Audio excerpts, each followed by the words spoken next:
बहुत धन्यवाद कि आपके आते ही मुझे बोलने का मौका मिला।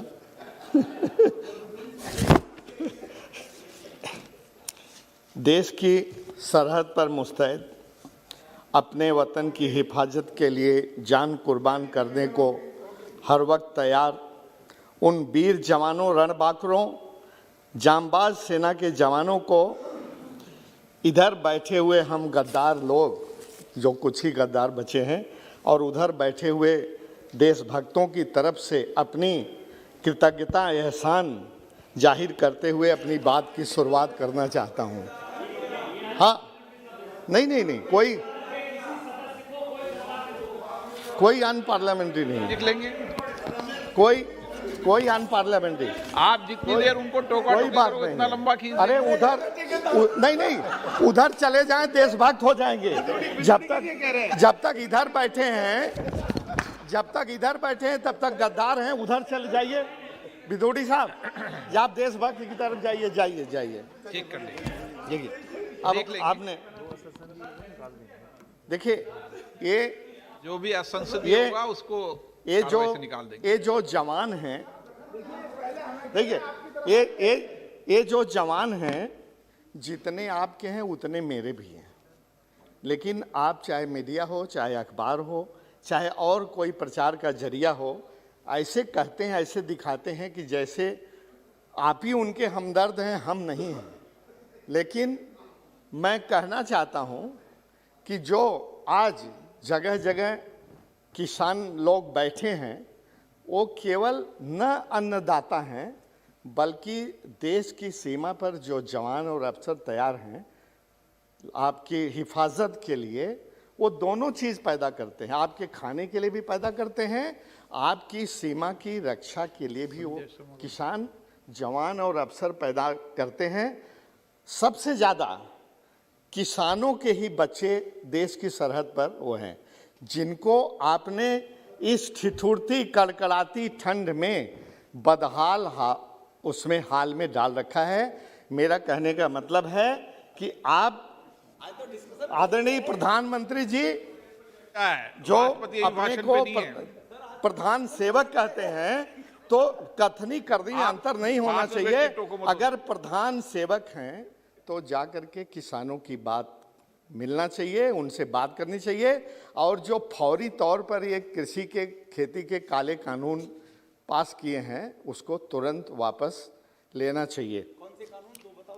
कितने बहुत लोगों ने बजट की बहुत तारीफ की, मेरी समझ में नहीं आता है कि इस बजट में क्या है। न तो किसानों के लिए दिया, न तो अधिकारियों के लिए दिया, न तो मजदूरों के लिए दिया, और किसी के लिए इस बजट में कुछ नहीं दिया। देखिए, अभी मैडम हेमा मालिनी जी बोल रही थी कि जो 33, उसमें भी बहुत कंफ्यूजन है, बहुत फर्जीफिकेशन है। उसमें जो हेल्थ का बजट है, उसमें भी हेल्थ के अलावा और कई चीज़ें आपने जोड़ रखी हैं। और नहीं, मैं आप ही की तरफ था। और किसी को नहीं दिया, और अपने सेना के लिए भी नहीं दिया। कम से कम उनके लिए तो कुछ कर देते। आपने एमपी फंड ले लिया। आपने ऐसे मुसीबत के वक्त ये जो नया पार्लियामेंट बना के हजारों करोड़ रुपया खर्च कर रहे हैं, और आपने अधिकारियों के वेतन और हम लोगों के वेतन को काट लिया, और आपने अधिकारियों का एरियर ले लिया। अरे हम तो तैयार हैं, कुछ आप बैठिए। आप देखिए, मुझे और जोर से बोलना पड़ेगा, मेरी तबीयत खराब है, इसलिए मुझे ज़्यादा जोर से न बुलवाइए। तो अरे, मेरा कहने का मतलब है, मुझसे कुछ चाहते हो तो और ले लो, लेकिन जवानों की तो सोचो, उनको कुछ दे दो। देखिए, सच बोल रहा हूँ। अच्छा, जहाँ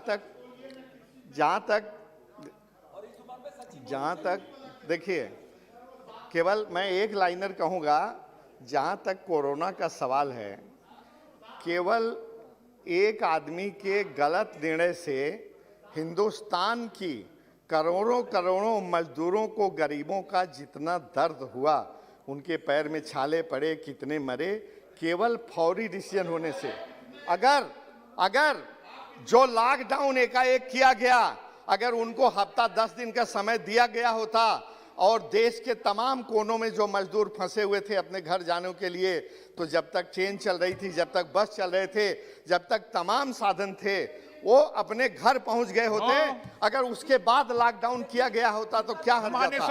ये जिस तरह से डिमोनेटाइजेशन को उन्होंने रात को सपना आया और दूसरे दिन उसको इम्प्लीमेंट कर दिया। देखिए एक बात बताएं विदुड़ी जी, मैं एक बात कहूं, हम सुनते रहते थे कि आदरणीय प्रधानमंत्री जी बहुत काम करते हैं, बहुत तेज दिमाग के हैं और 24 घंटे में केवल 3 ही घंटे सोते हैं। मैं तो ये कहना चाहता हूँ आपके माध्यम से कि सोएं खूब ज़्यादा, जिससे कि स्वस्थ और दिमाग उनका हो और किसी भी डिसीजन को बहुत सोच समझ के और विचार करके उसके प्रास एंड कॉन्स को सोच करके लागू किया करें। इतने तुरंत जल्दी क्या? नहीं, देखिए हम आपको बता दें, देखिए एक एक क्लास पर तो बहस कर लीजिए, लेकिन कम से कम एक चीज, केवल एक पॉइंट ये बताना चाहता हूं, जब आप सुनिए, जब आप एमएस मिनिमम सपोर्ट प्राइस को लेकर के हर जगह इतना दावा करते हैं कि चालू था, चालू है, चालू रहेगा, तो उसको अपने कानून में क्यों नहीं ले आए? उसमें क्या हर्जा है? उसको नो कहीं ना एकदम नहीं, यही खराबी है कि आपने मिनिमम सपोर्ट प्राइस को आप कानून में नहीं ले आए। आपके दिल में कहीं काला है और आप कोई किसानों के साथ विश्वासघात करना चाहते हैं। कम से कम मेरी इसी बात का जवाब दीजिए। अगर एमएसपी को आप ताल ठोक करके कहते हैं तो आप उसको कानून में आप उसको कानून में ले आइए। अरे आज वृद्धि हुई है, लेकिन आप ये कल की बात है, परसों की बात है, अगले साल की बात है। जिस फरेबी में आप किसानों को डालने जा रहे हैं वो किसान लोग अच्छी तरह से समझते हैं। अच्छा, अब देखिए, डिसइन्वेस्टमेंट की बात आप करते हैं। बहुत मुश्किल से माँ बाप मिलके एक बच्चे को पैदा करते हैं, भरण पोषण करते हैं, पालन पोषण करते हैं, पढ़ाते हैं, लिखाते हैं, बड़ा होते हैं, और अगर वो बीमार हो जाए तो आप उसको बेच देंगे। ये जो आपकी इतनी अच्छी ऑर्गेनाइजेशन है, आप बीपीसीएल को और शिपिंग कॉरपोरेशन को, कंटेनर कॉरपोरेशन को, आईडी बैंक को, पवन हंस को, नीलांचल इस्पात को, बीएमएल बेचने जा रहे हैं। सुनिए मेरी बात सुनिए, माननीय सदस्य, मेरी बात सुनिए। आप जितनी देर टोकोगे उतना समय बढ़ा दूंगा मैं। देखिए सुनिए, सब माननीय अध्यक्ष जी, सबको तो बेचने जा रहे हैं, और जो देश की शान महाराजा मूंछ वाला एयर इंडिया, उसको भी बेचने जा रहे हैं। ये बात दूसरी है कि इनको खरीदार नहीं मिल रहा है। अब आप बताइए कि जो खरीदेगा वो तो उसको अच्छा चला लेगा, तो आप क्यों नहीं उसे अच्छा चला सकते? आप बहुत दिमागदार हैं, आप बहुत कारीगर हैं, आप बहुत कलाकार हैं, आप बहुत तेज काम करने वाले हैं, तो क्यों बेच रहे हैं उसको? अगर वो रुग्ण है, बीमार है, सिक यूनिट्स हैं, तो आप उसको चलाइए। आप बेच क्यों रहे हैं? मैं आपसे ये पूछना चाहता हूँ। और जो भी आप बेच रहे हैं रोज, अगर एयर इंडिया को आज 50,000 डिक्लेयर करते हैं तो 2 महीने में 40,000 कर देते हैं, उसके 1 महीने बाद 30,000 कर देते हैं। क्या ये देश का घाटा नहीं है?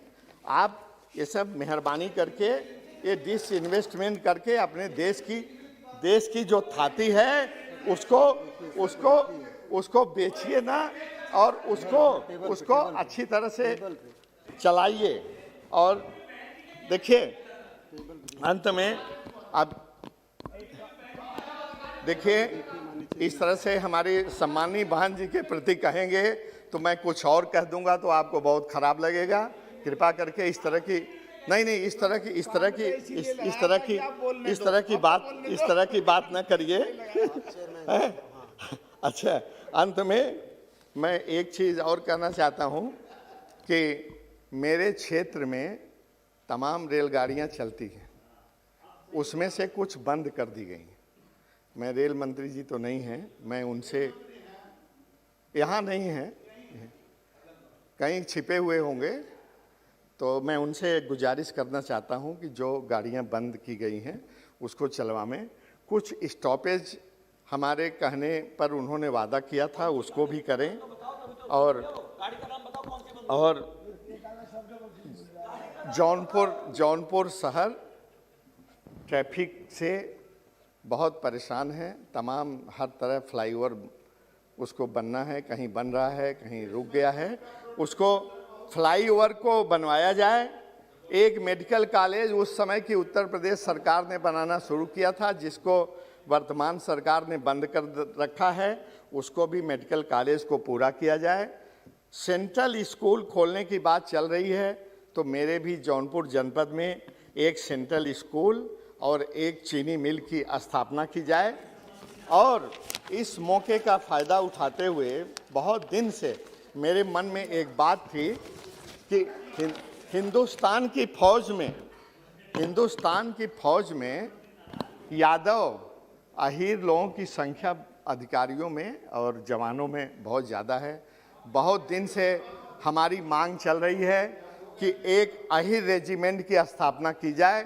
और अहीरों ने चाहे रेजांगला हो, चाहे 65 का वार हो, चाहे 71 का वार हो, बहुत अपनी बहादुरी और बहुत शौर्य दिखाया है। माननीय अध्यक्ष जी, मैं आपसे प्रार्थना करता हूं कि एक अहीर रेजिमेंट की स्थापना किया जाना बहुत आवश्यक है।